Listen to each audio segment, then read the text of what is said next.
স্বাগত জানাচ্ছি এনটিভির মধ্যরাতের খবরে। ন্যাশনাল ব্যাংক লিমিটেড শিরোনাম শুনছিলেন।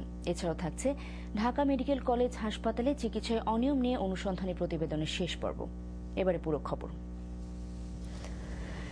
বাংলাদেশ থেকে আরও জনশক্তি নেয়ার আগ্রহ দেখিয়েছে সৌদি আরব। প্রধানমন্ত্রী শেখ হাসিনা ও সৌদি বাদশাহ আবদুল্লাহ বিন আব্দুল আজিজ আল সৌদের মধ্যকার এক বৈঠকে এই আগ্রহ প্রকাশ করা হয়। এছাড়াও আলোচনা হয়েছে শ্রমশক্তি রপ্তানি ও প্রবাসীদের সমস্যা এবং দুদেশের স্বার্থ সংশ্লিষ্ট বিভিন্ন বিষয়ে। এর আগে মঙ্গলবার ভোরে রিয়াদ পৌঁছান প্রধানমন্ত্রী। আশরাফুল হকের রিপোর্ট। বাংলাদেশ সময় ৯টার দিকে সৌদি বাদশাহের সাথে বৈঠকে বসেন প্রধানমন্ত্রী শেখ হাসিনা।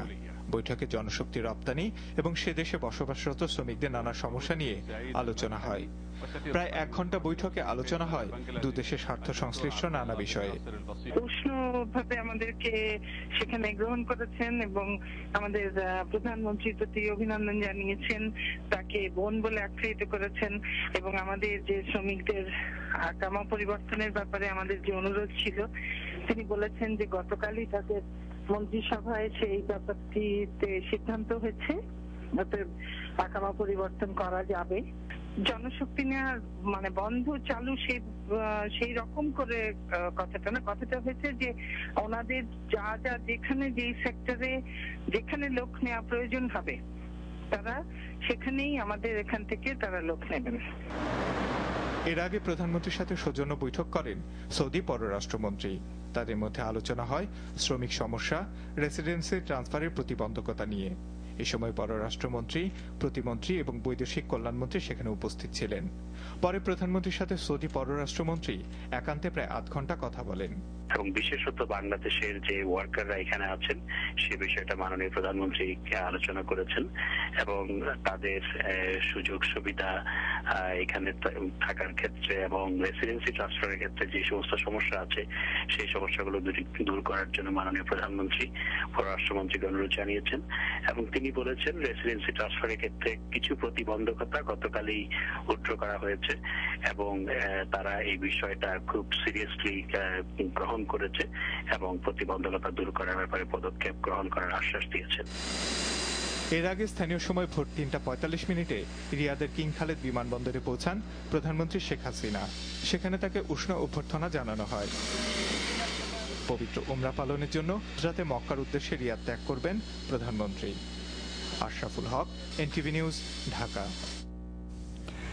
সেনানিবাসে বাড়ি ছাড়তে বেগম খালেদা জিয়াকে পাঠানো নোটিশকে অবৈধ বলে দাবি করে ব্যারিস্টার মওদুদ আহমদ বলেছেন, বিষয়টি নিয়ে বিএনপি এখনই আদালতে যাবে না।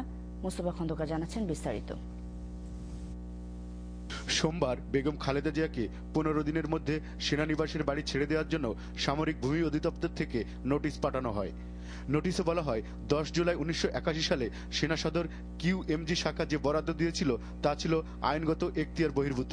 তবে সাবেক আইনমন্ত্রী ব্যারিস্টার মওদুদ আহমেদ দাবি করেন যে কিউএমজি শাখা দলিল করে বেগম জিয়াকে বাড়ি বরাদ্দ দিয়েছিল সেই কর্তৃপক্ষ এখন বলছে তারা তা দিতে পারে না। তিনি এই বাড়ির লিজ বাতিলের আগে সরকারকেই আদালতে যাওয়ার পরামর্শ দিলেন।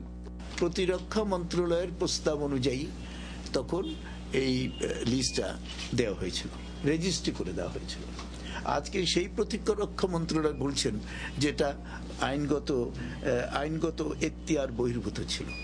তো এটা কি একটা কত বড় বলবো হীনমন্যতা, প্রতিহিংসামূলক একটা রাজনৈতিক একটা পদক্ষেপ ছাড়া আর কিছুই নেই। সরকারকেই আদালতে যেতে হবে এই চিঠি অনুযায়ী। সরকারকে আদালতে যেতে হবে, আদালতে গিয়ে সরকার এই যে রেজিস্টার্ড লিজ, এই লিজটাকে বাতিল ঘোষণা করাতে হবে এবং তারপরে বেগম জিয়াকে উচ্ছেদ করার জন্য দেশের প্রচলিত আইন অনুযায়ী উচ্ছেদের একটি মামলা করতে হবে। সেটাও সরকারকেই করতে হবে। তিনি বলেন এটা রাজনৈতিক সিদ্ধান্ত, তাই বিএনপি এটা রাজনৈতিকভাবেই মোকাবেলা করবে। এটা যেহেতু একটি রাজনৈতিক সিদ্ধান্ত, এটা রাজনৈতিকভাবেও মোকাবেলা করা হবে এবং কারণ এই বিষয়টি সারা বাংলাদেশের, শুধু বিএনপি নয়, সারা বাংলাদেশের সকল মানুষের মনে বিরূপ প্রতিক্রিয়া সৃষ্টি করেছে। আর বাড়ি ছাড়ার নোটিশকে চ্যালেঞ্জ করে ডিমান্ড অফ জাস্টিস নোটিশ ও পরবর্তীতে রিট করা হবে বলে জানালেন সিনিয়র আইনজীবী টি.এইচ. খান। আমরা নোটিশটা করেছি, তার মধ্যে কি আছে না আছে আমি তো পাবলিকলি বলার আগে আমরা কোর্টে বলবো। ডিমান্ড জাস্টিস করিয়া আমরা রিকোয়েস্ট করবো টু ক্যান্সেল রেসিন দি ইমপিউর নোটিশ। এটা করতে হয়, এটার আমরা প্রসেস করছি। আমরা আশা করি আমরা কোর্টে আগামী সপ্তাহে যেতে পারবো। অবশ্য বিচারপতি টি.এইচ. খানের মন্তব্যকে তার ব্যক্তিগত মত হিসেবে অভিহিত করেছেন barrister Moudud Ahmed. Mustafa Khandakar, NTV news, Dhaka.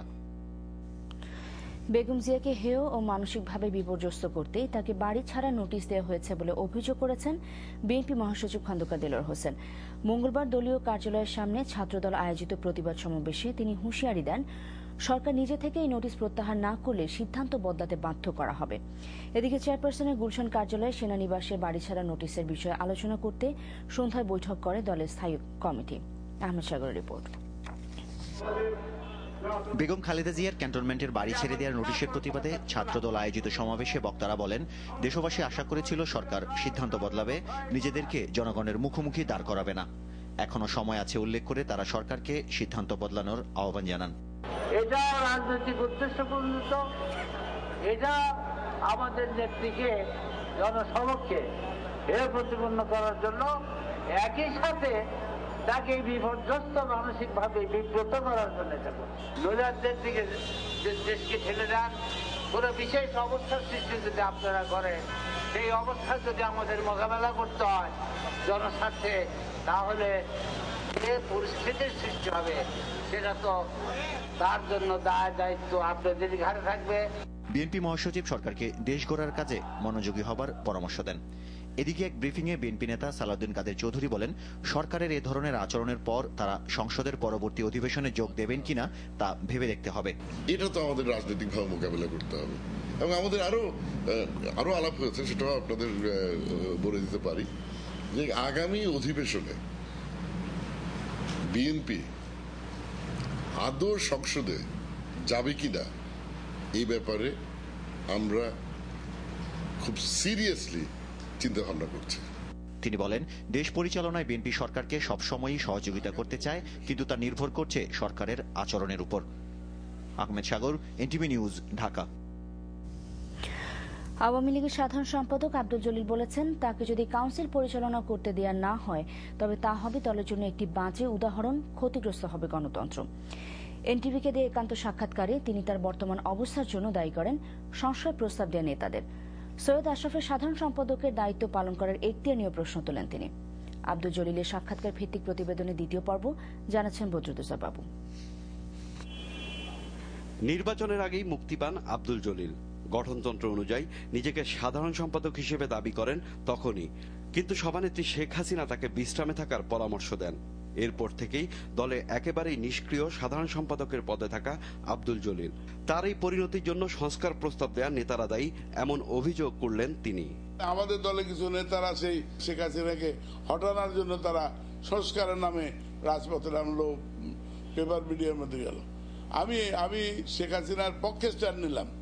আমি বলে যেন শেখ হাসিনার রিমুভের প্রশ্ন, শেখ হাসিনার লিডারশিপেই সংস্কার হবে। এটাই তো আমার অপরাধ।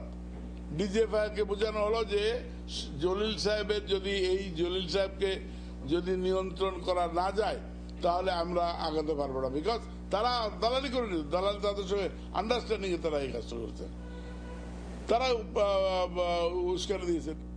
তার বদলে যাকে দিয়ে দল চালানো হচ্ছে সেই সৈয়দ আশরাফেরও তীব্র সমালোচনা করেন জলিল। আমি পার্টি জেনারেল সেক্রেটারি থাকতে আরেকজন আমার সেমিনারের জন্য, আলোচনা সভার জন্য দাওয়াত আরেকজনের নামে যাবে কেন? হুইজি হিজ নাম্বার 2 যদি করতে, যদি আমার অনুপস্থিতি মনে করে তাহলে ওবাদের কাদের করবে? হ্যাঁ অবশ্যই। উনি কি করে হাউ ক্যান হি কাম?